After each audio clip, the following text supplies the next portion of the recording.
oui, Esprit Saint, descend nos cœurs maintenant, viens nous remplir de toi, viens nous remplir de ta présence, puisque nous savons que sans toi, nous ne pouvons rien faire. Sans toi, rien n'est fort, rien n'est saint. Viens au secours de notre faiblesse, viens au secours de notre pauvreté. Viens habiter nos cœurs, Saint-Esprit, en cet instant. Viens, Esprit Saint, onction céleste. Libère ton onction dans nos cœurs.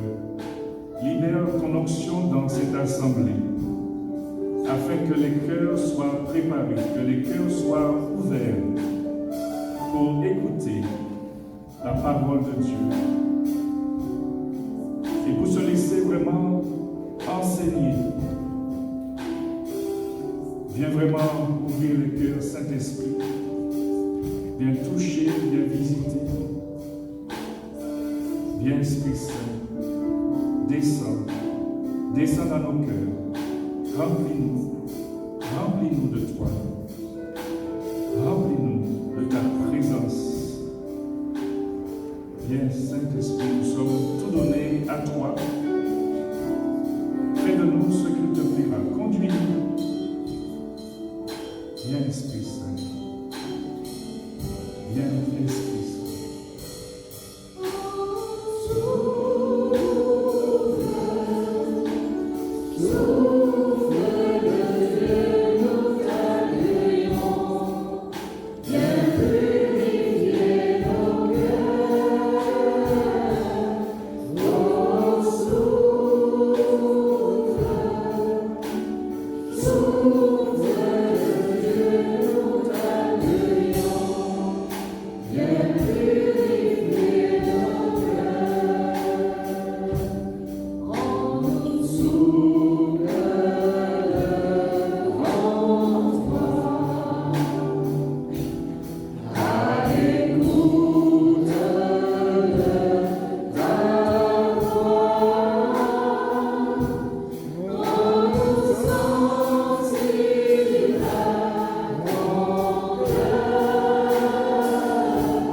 La parole de Dieu, c'est dans Matthieu 18, versets 23 à 35.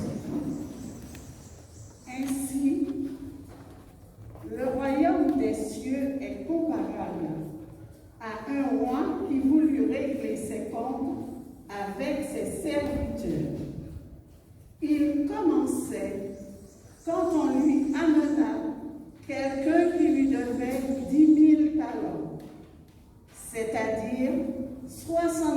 60 millions de pièces d'argent. Comme cet homme n'avait pas de quoi rembourser, le maître ordonna de le vendre avec sa femme, ses enfants et tous ses biens en remboursement de sa dette. Alors, tombant à ses pieds, le serviteur demeurait prosterné et disait: prends patience envers moi, et je te rembourserai tout. Saisi de compassion, le maître de ce serviteur le laissa partir et lui remit sa dette. Mais en sortant, ce serviteur trouva un de ses compagnons qui lui devait 100 pièces d'argent. Il se jeta sur lui pour l'étrangler en disant: rembourse ta dette. Alors, tombant à ses pieds, son compagnon le suppliait: prends patience envers moi, et je te rembourserai. Mais l'autre refusa et le fit jeter en prison jusqu'à ce qu'il ait remboursé ce qu'il devait. Ses compagnons, voyant cela, furent profondément attristés et allèrent raconter à leur maître tout ce qui s'était passé. Alors, celui-ci le fit appeler et lui dit: serviteur mauvais, je t'avais remis toute cette dette parce que tu m'avais supplié. Ne devais-tu pas à ton tour avoir pitié de ton compagnon comme moi-même j'avais eu pitié de toi? Dans sa colère, son maître le livra au bourreau jusqu'à ce qu'il ait remboursé tout ce qu'il devait. C'est ainsi que mon Père du ciel vous traitera si chacun de vous ne pardonne à son frère du fond du cœur. Parole du Seigneur.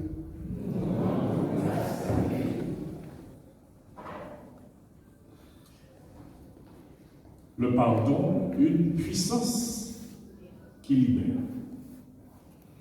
Est-ce que vous entendez bien les mots? Qu'est-ce qui vous interpelle? Quel mot qui vous interpelle? Hein? Libère, donc libère, mais c'est une puissance. Hein?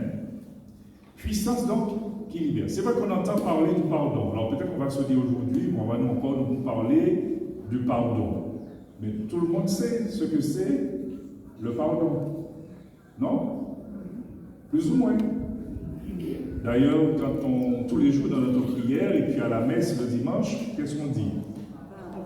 Pardonne-nous nos offenses, comme nous pardonnons aussi. Est-ce que c'est vrai? Est-ce que nous pardonnons aussi? Une chose qui est sûre, c'est que Dieu nous pardonne toujours. Ça, il n'y a aucun doute pour cela. Hein? Nous sommes d'accord, Dieu nous pardonne toujours.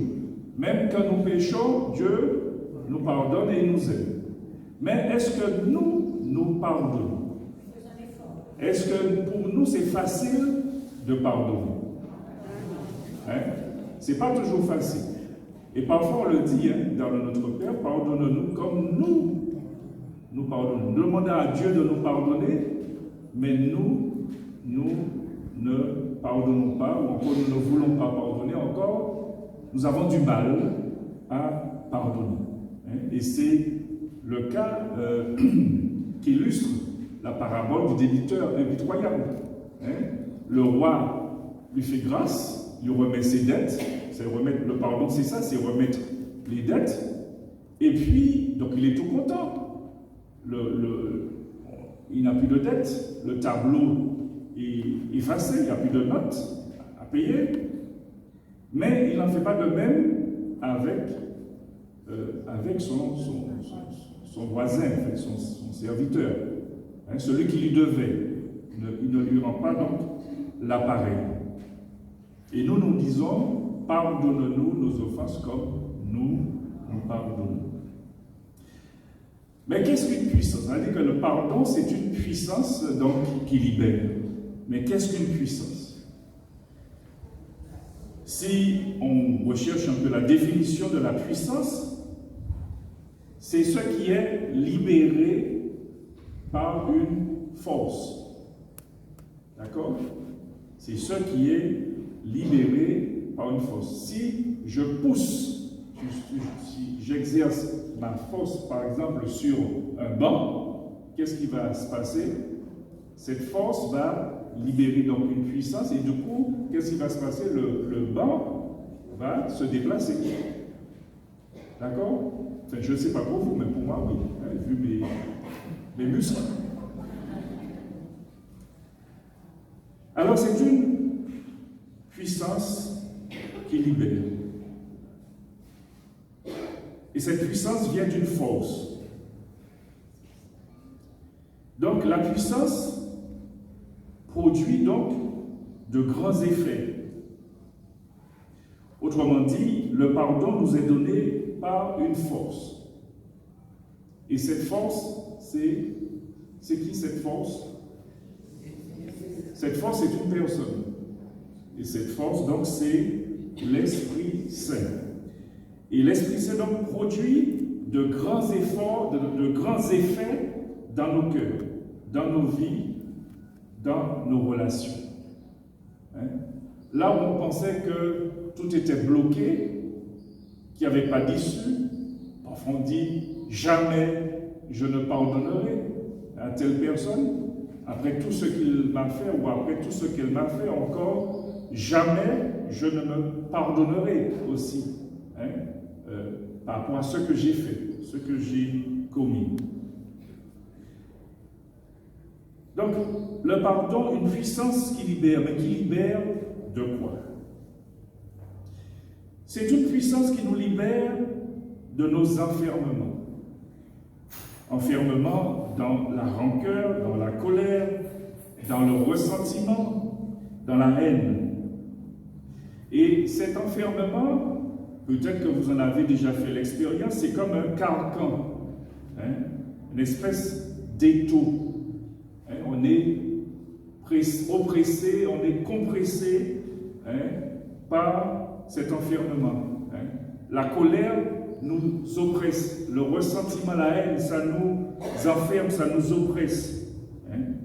Et nous sommes prisonniers de cette émotion qu'est la colère ou encore le ressentiment, etc. Et puis, ce non-pardon. Et ce carcan, cet enfermement empêche le cœur de se dilater. Il empêche le cœur de se dilater et le risque, si le cœur ne se dilate pas, si ce cœur est enfermé dans cet étau, c'est qu'il s'atrophie. C'est-à-dire qu'on aura du mal à aimer. On dit que parfois le cœur devient dur comme pierre. Et on devient incapable d'empathie, c'est-à-dire de se mettre à la place de l'autre, de ressentir ce que peut ressentir l'autre. Dans Ézéchiel 36, 26, le Seigneur nous dit « J'enlèverai votre cœur de pierre et je vous donnerai un cœur de chair. Je vous donnerai un cœur nouveau, je mettrai en vous un esprit nouveau. » Pardonner dans la puissance du Saint-Esprit, chers frères et sœurs, c'est possible. Mais c'est vrai, et c'est une réalité qui n'est pas isolée. Nous pouvons entendre dans notre quotidien, ou peut-être que vous avez déjà dit ça aussi, ou peut-être que vous le dites toujours, je pardonne, mais je n'oublie pas. Qu'est-ce qui dit ça ici? Ah, il y en a qui sont honnêtes. Je pardonne, mais je n'oublie pas. Et puis, il y a autre chose qu'on dit encore, une autre expression. Pardon, paka. Ah ben, vous connaissez. Hein? Pardon, paka, Jerry, boss. C'est-à-dire qu'une bosse, c'est une bosse. Et le pardon ne guérit pas la bosse. C'est-à-dire que le mal qui est fait a ses conséquences. On est d'accord? Si on me donne un coup de poing, la conséquence du coup de poing, c'est quoi? Jouer le nez cassé ou jouer un hématome, je ne sais pas, un œil au noir, etc. Bon, après, on va me demander pardon. Ok, je peux pardonner. Mais le pardon ne va pas guérir. Il faudrait que j'aille chez le médecin, etc. Peut-être que, bon, il a besoin de soins, etc. Mais si je pardonne, je ne serai pas dans la même dynamique, je ne serai pas dans la même disposition de cœur. Si je pardonne, je serai beaucoup plus libre par rapport à ce qui s'est passé, par rapport à ce que j'ai vécu. Même si je me rappelle que j'ai un œil au beurre noir pendant une semaine, etc., eh bien, je n'aurai pas de ressentiment dans mon cœur. Je serai libre. Ok? Voilà. Donc, le pardon, pas qu'à Jeribos, c'est vrai, mais le pardon guérit le cœur. Hein? Parce qu'il y a la conséquence physique, mais il y a aussi la conséquence psychologique, spirituelle. Donc le pardon, quand je pardonne, eh bien, psychologiquement, je serai libre. Intérieurement, je serai libre. Je ne vais pas souffrir intérieurement, même si la bosse me fait un peu mal, mais je vais pouvoir peut-être mieux supporter la douleur de la bosse que si je n'avais pas pardonné. Vous me suivez? C'est peut-être un peu compliqué, un peu dur pour vous, non? Ça va. Donc, le pardon, c'est vrai, le fait de pardonner, ça ne guérit pas la bosse, comme on dit,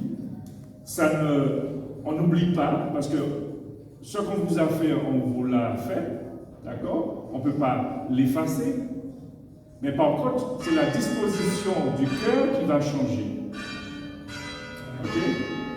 Même si je me rappelle que il y a peut-être 2 ans, telle personne m'a fait telle chose, je vais m'en rappeler, je vais le souvenir, mais quand je vais m'en rappeler, je n'aurai plus la douleur que j'avais au moment où la personne m'a blessé. C'est-à-dire qu'il n'y aura plus les émotions qui sont liées en fait au souvenir. Vous voyez la différence?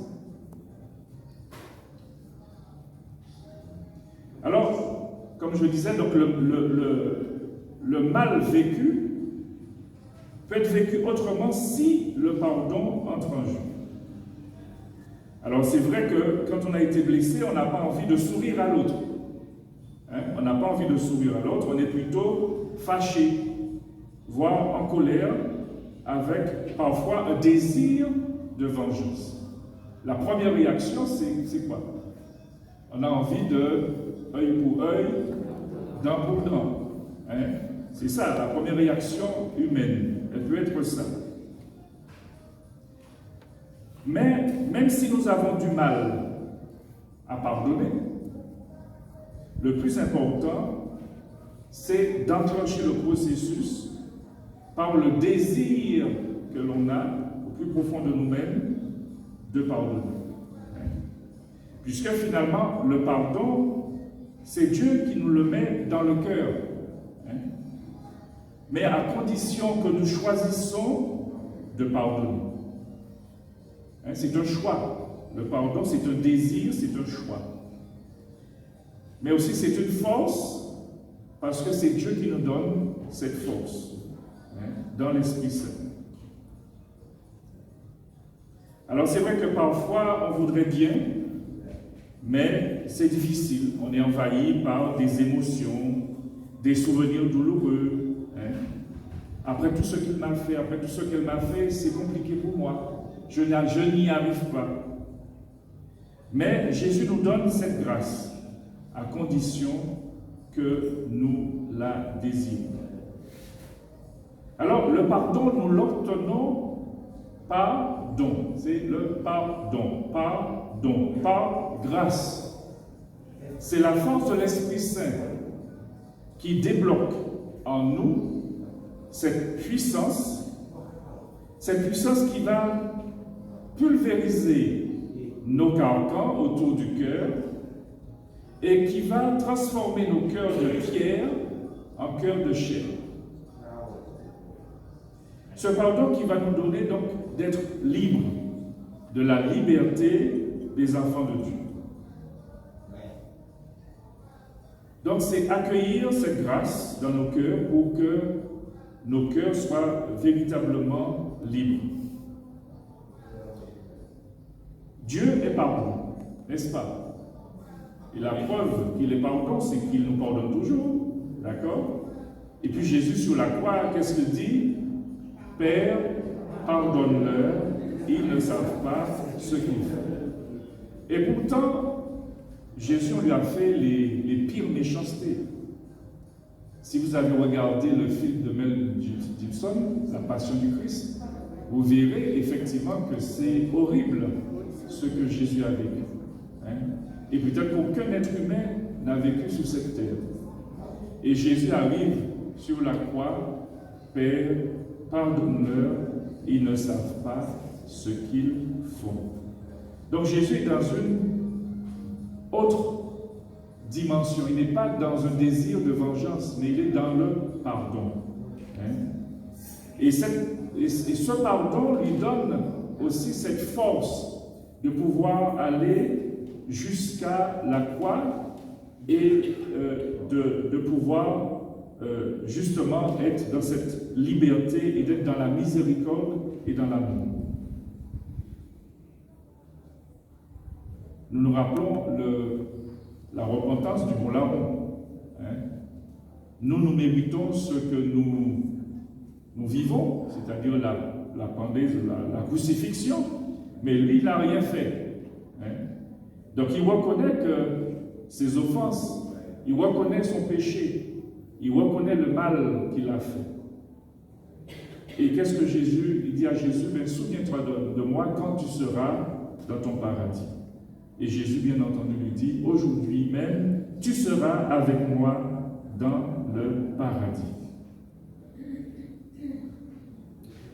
La parabole donc du débiteur nous rappelle combien Dieu est amour. Et c'est vrai, comme je le disais tout à l'heure, Dieu est symbolisé donc par le roi qui remet les dettes. Mais nous, que faisons-nous à notre tour? Savons-nous pardonner? Sommes-nous en vérité quand nous disons dans notre Père comme nous pardonnons à ceux qui nous ont offensés? Ne sommes-nous pas parfois comme le serviteur impitoyable? Jésus donc donne à Pierre, c'était dans l'évangile, hein, on n'a pas lu, c'était quelques versets plus haut, Jésus donne à Pierre la conduite à tenir face au frère qui commet une faute contre lui. Quand Pierre lui dit jusqu'à combien de fois je dois pardonner? Et Jésus lui répond jusqu'à 70 fois 7 fois. 70 fois 7 fois, parce que Pierre dit est-ce que jusqu'à 7 fois? 7 qui symbolise la plénitude. Hein? Mais Jésus va encore plus loin, il lui dit 70 fois 7 fois. C'est-à-dire que le pardon doit être donné de manière illimitée. Hein? De manière illimitée. Il nous dit également, vous avez appris qu'il a été dit œil pour œil et dent pour dent. Mais moi, je vous dis de ne pas résister aux méchants. Dans Matthieu 5, 38. Et dans Matthieu 5, 44, Mais moi je vous dis, aimez vos ennemis et bénissez ceux qui vous maudissent. Faites du bien à ceux qui vous haïssent et priez pour ceux qui vous maltraitent et qui vous persécutent. Voyez? Donc bénissez. Bénissez. Et non pas maudire. Maudire, c'est dire du mal. Bénir, c'est dire du bien. Hein? Alors, au niveau du mécanisme du pardon, vous avez tout d'abord l'offense. On vous offense, vous avez été offensé, vous avez été blessé. Donc, offense, blessure. Hein? Et de la blessure va naître une émotion qu'on va repérer, qu'on va identifier, qu'on va nommer. Et cette émotion s'appelle colère, ressentiment. Et puis, nous aurons des souvenirs par rapport à l'offense. Et à ces souvenirs vont être liés des émotions. Mais, si nous voulons aller jusqu'au pardon, nous devons avoir en nous ce désir. D'accord? Ce désir de pardonner. Et si nous avons ce désir de pardonner, nous aurons la grâce du pardon par l'Esprit Saint. Et cette grâce de l'Esprit Saint qui nous est donnée pour que nous puissions entrer dans cette dimension du pardon va provoquer, va entraîner chez nous une libération. D'accord?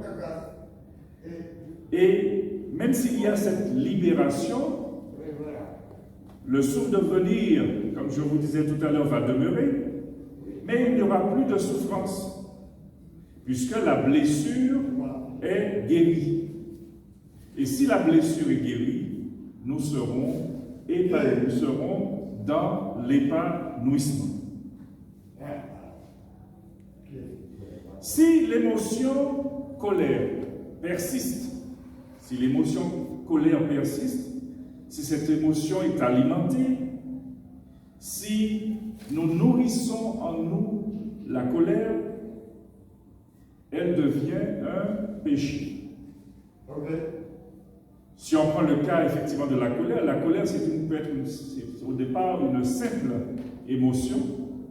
C'est normal de se mettre en colère parfois. Jésus lui-même s'est mis en colère, n'est-ce pas? Mais c'est une colère maîtrisée, c'est une sainte colère, on va dire. C'est une colère donc maîtrisée.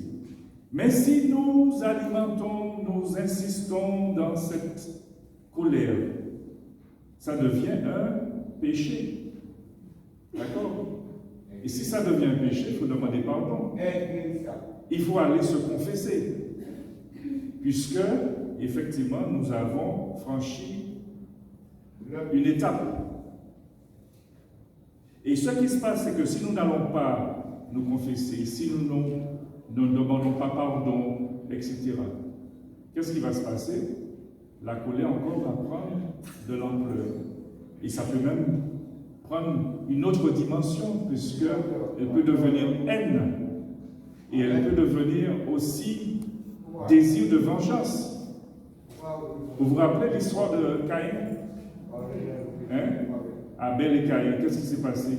Eh bien, Caïn était jaloux, jaloux. De cette jalousie est née la colère.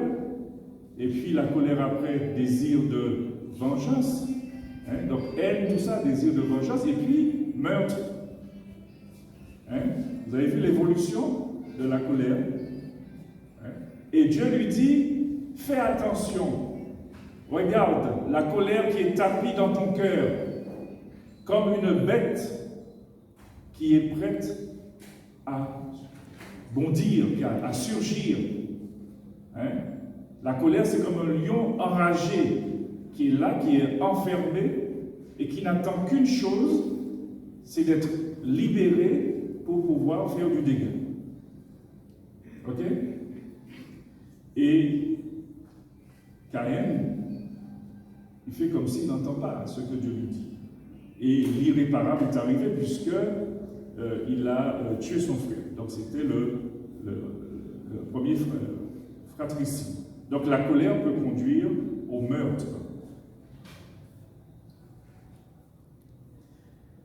Donc si la colère persiste, si elle est alimentée, elle devient un péché, mais elle peut passer encore à un autre stade. Elle devient un démon, le démon de la colère. Vous avez déjà vu quelqu'un qui est en colère? Hein? Autant avec vous, oui. Hein? Faut pas rester là. Quelqu'un qui est en colère, le visage est déformé. Enfin, vraiment, c'est pas beau. Hein? Hein? On peut voir quelqu'un en temps normal qui a un beau visage, machin, etc. Et puis, il suffit que cette personne soit dans une colère noire, comme on dit, une colère folle. On ne la reconnaît pas. Son visage est pratiquement transformé, on va même dire défiguré, par cette émotion qui est effectivement toxique. Et c'est pour cela qu'on dit effectivement que cette colère, elle devient aussi un démon, puisque le démon, quand il y a le péché, le démon, qu'est-ce qu'il fait? Il vient, il s'infiltre dedans. D'accord? Et c'est ce dont Jésus parle. Vous savez, dans l'évangile que nous venons de lire, quand il dit à la fin de la parabole, le maître le livra au bourreau. C'est-à-dire que le bourreau, c'est qui? Les bourreaux, c'est qui? Si on ne pardonne pas, on est comment? On peut être tourmenté. Non? On n'est pas bien quand on est en colère, on n'est pas bien. Hein? On a parfois aussi des douleurs physiques, on a des maux de tête, par exemple, des migraines qui ne passent pas, on a des douleurs, effectivement, dans le corps. Et puis, surtout, on perd sa paix, la paix intérieure, parce qu'on rumine, hein, se rappelle ce que la personne nous a fait. Hein. Et puis, on se dit, on essaie, on imagine comment on va pouvoir se venger, etc. Enfin bref, vous voyez? Donc, on est plus libre, on perd sa liberté. Et on est enfermé dans cette émotion toxique qu'est la colère. C'est-à-dire que celui qui refuse de pardonner est torturé dans son âme par un bourreau. Hein? Et ce bourreau, c'est le démon qui enferme pour détruire l'âme. Hein?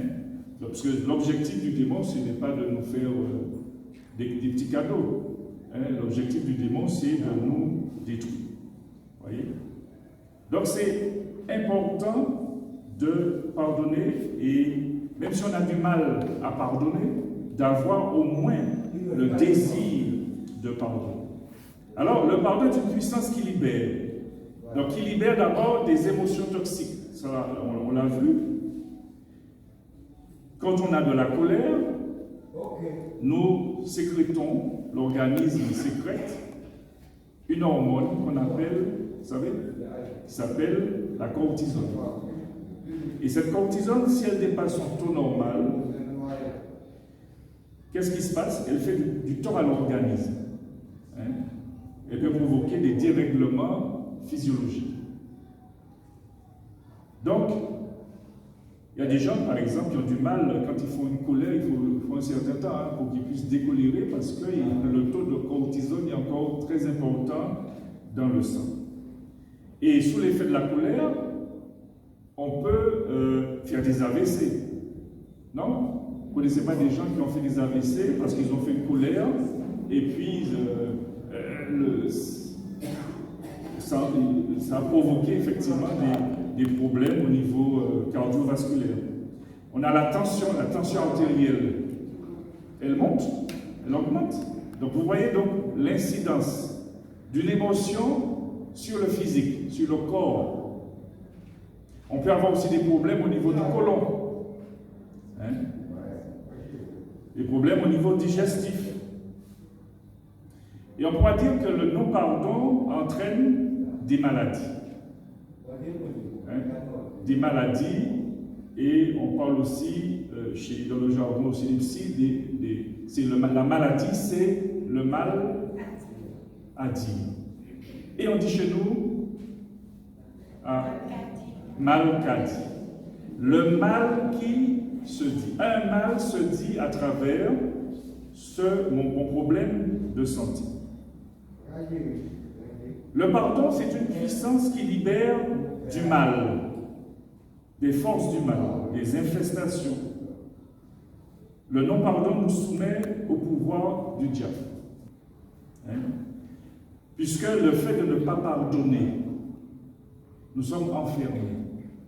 Nous sommes enfermés dans une émotion, dans la haine, dans la colère, etc. Et donc, du coup, le pardon, c'est la porte qui conduit à la délivrance. Quelqu'un qui a du mal à pardonner, on a beau prier pour cette personne parce qu'elle a une infestation, elle vit des oppressions.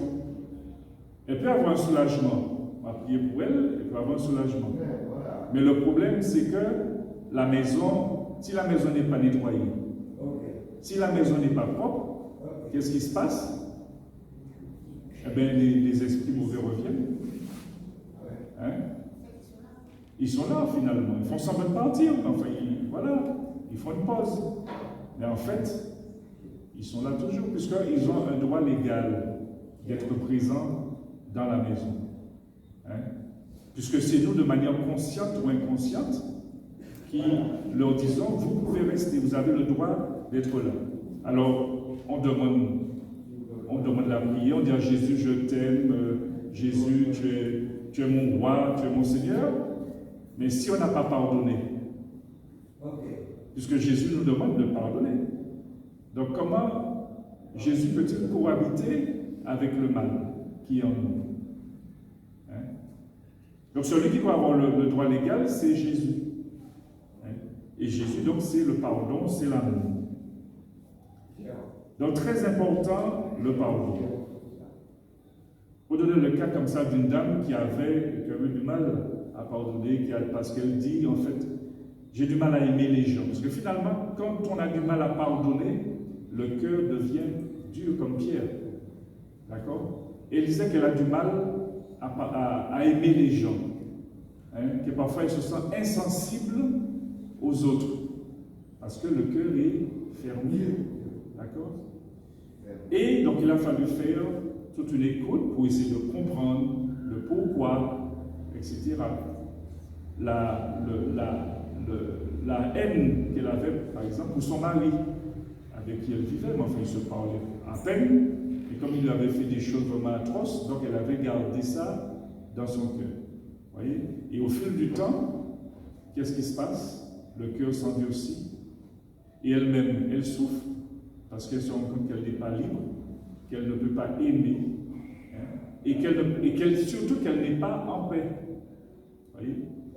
Et le fait de l'écouter, sans la juger, de l'accompagner, de faire un bout de chemin avec elle, ça va lui permettre d'exprimer ses émotions, son ressenti, son mal-être.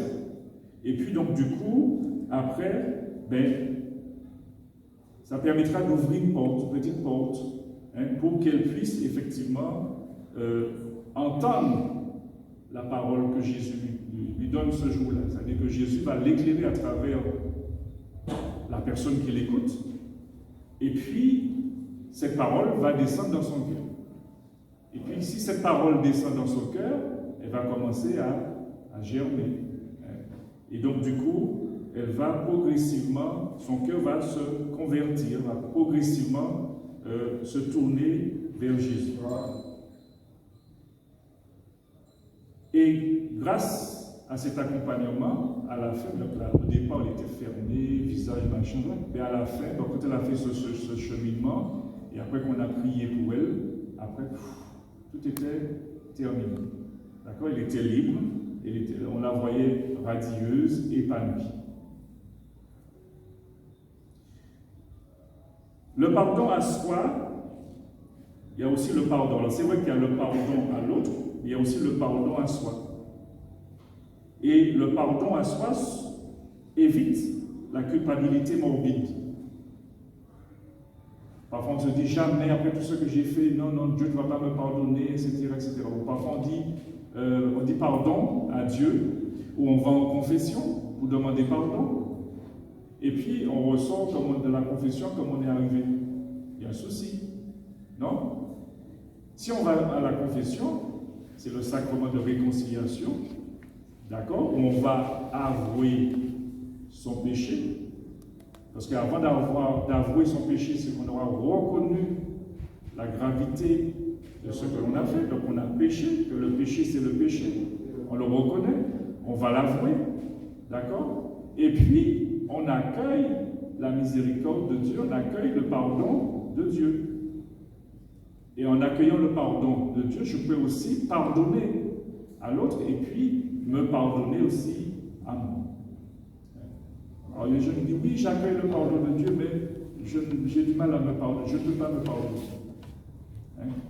Voilà. Alors que Dieu nous dit, à travers le prêtre, va désormais, ne pêche plus. Comme il a dit à la femme, Jésus a dit à la femme adultère, ok, Jésus n'a pas jugé, Jésus n'a fait que l'écouter. On dit qu'il faut la lapider parce qu'elle a commis l'adultère, etc. Et Jésus l'écoute.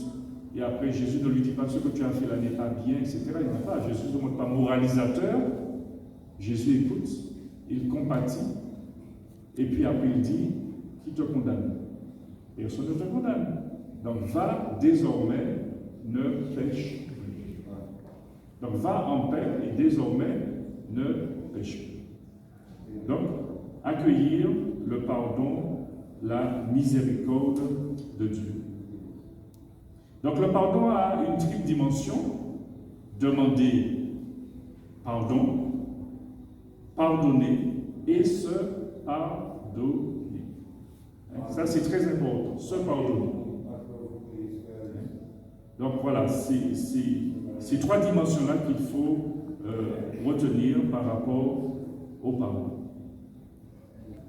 Alors, est-ce qu'il y a des questions par rapport à ça? Oui? Ma question est la suivante.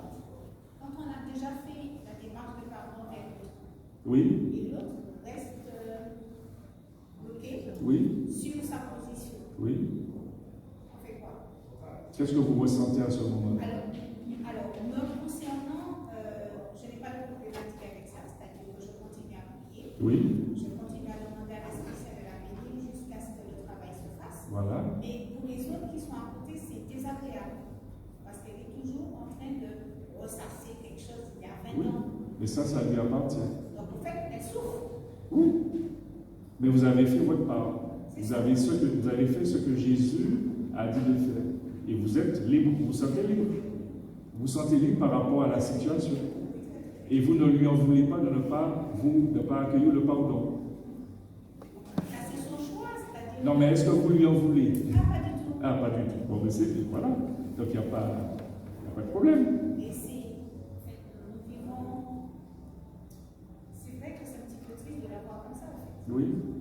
Oui. On essaie quand même de l'accompagner d'une certaine manière, tout doucement.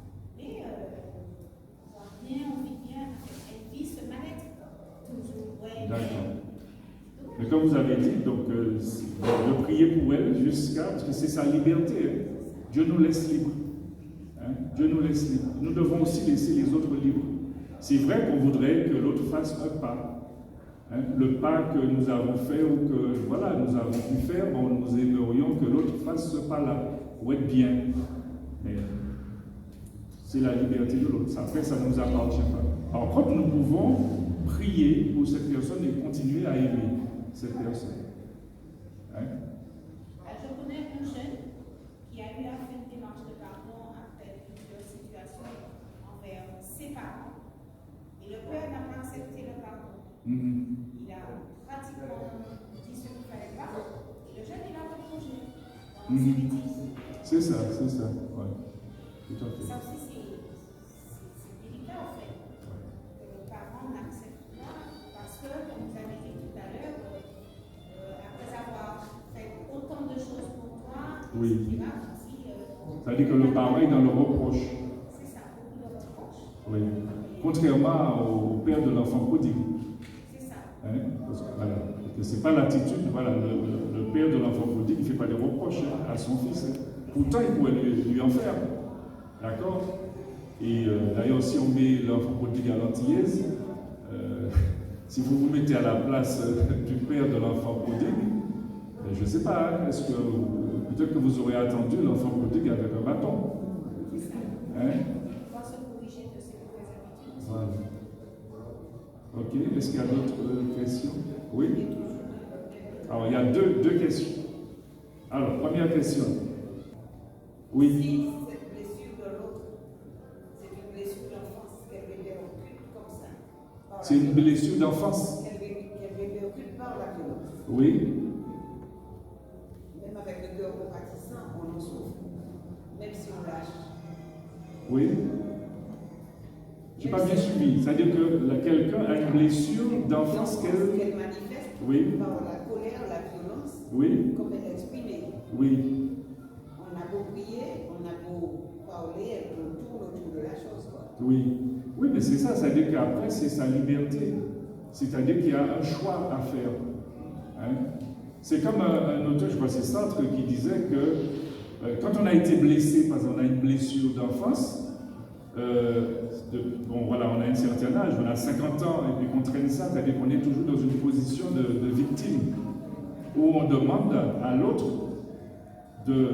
voilà, donne-moi ce à quoi j'ai droit, c'est-à-dire que tu m'as manqué de respect, tu m'as pas donné l'amour qu'il me fallait, d'accord? Donc on est dans une position d'attente. Sauf qu'on peut toujours attendre, hein? On peut attendre 60 ans, 100 ans, et puis on n'aura jamais ce qu'on demande. Donc en fait, il faut changer la posture.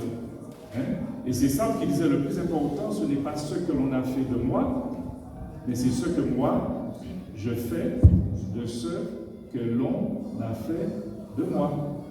Le plus important, ce n'est pas ce que l'on a fait de moi, mais c'est ce que moi, je fais de ce que l'on a fait de moi. C'est-à-dire que soit je reste dans une position de victime, certes j'ai été blessé, j'ai vécu telle chose, tel traumatisme, etc. Mon père a été ceci, ma mère a été cela, on m'a abandonné, enfin bref, toutes sortes de choses. Soit je reste campé là-dessus, donc sur la blessure, encore je décide d'être acteur de ma vie, c'est-à-dire de ne plus subir le cours des événements. Ce que j'ai vécu, je l'ai bien vécu, ça fait partie de mon histoire, je ne peux pas l'oublier, d'accord? Mais aujourd'hui, je peux en faire quelque chose. C'est-à-dire que avec la grâce de l'Esprit Saint, avec la présence de Jésus, la lumière de Jésus, je peux retourner dans ce passé, et planter la croix de Jésus dans ma blessure. Et cette blessure est transfigurée, d'accord? Et quand on va repenser à cette blessure, eh bien, on aura beau mettre c'est comme Jésus, hein, les stigmates, cette blessure devient stigmate. C'est-à-dire, on aura beau appuyer dessus, hein, ça ne va pas faire mal. Hein?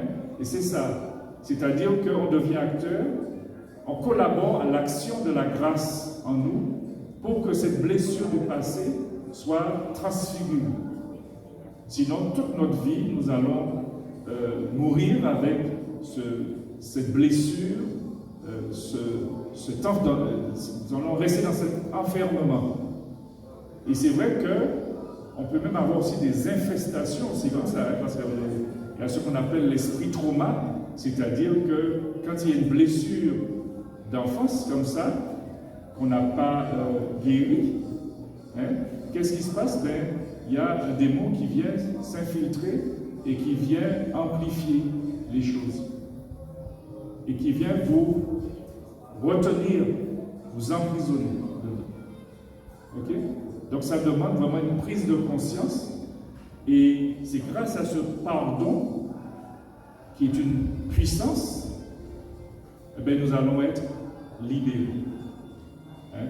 Il y a par exemple des personnes qui ont sont possédées, et puis grâce au sacrement de réconciliation, ils se sont confessés, puis c'est fini. Vous voyez? Donc il y a une puissance à travers le pardon. Il y avait quelqu'un qui avait une autre question, dernière question, et puis on a terminé. Alors, un témoignage. Je rejoins la sœur qui a parlé en premier. Et c'est mon cas où j'ai fait plusieurs démarches de pardon.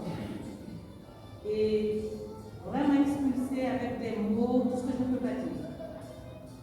Mais, comme vous disiez tout à l'heure là, il faut avoir le désir. Et c'est ce que j'essaie de faire avec la grâce de Dieu. D'accord. Parce que, je ne lis pas, mais c'est tellement difficile, tellement dur. Il m'a même dit qu'il ne veut même pas mon nom dans son adoption. D'accord. Voilà. C'est pour vous dire comment je suis mise. Rejeté, vous êtes rejeté. Voilà, rejeté. Et donc, du coup, vous subissez une blessure. La blessure de rejet. Très. Et c'est chaque jour, dans la grâce de Dieu, je prends le petit livret de Jean Ria. Je fais le pardon des ennemis. Ouais. Il n'est pas mon ennemi. Mais je fais ce pardon pour lui, puisqu'il, comme vous dites alors là, et parler de gros, tout ça, et j'ajoute mes mots qui sortent du cœur à travers cette prière pour demander le pardon pour lui. Non seulement pour lui, pour d'autres, parce qu'il s'est fait associer par d'autres. Et je suis tapé lourdement. Mais, frères et sœurs, c'est par la grâce de Dieu que je suis debout. Et, comme vous dites, donc ça commence la réconciliation, et puis mon intimité avec le Seigneur, à travers ma prière, je parle avec le Seigneur.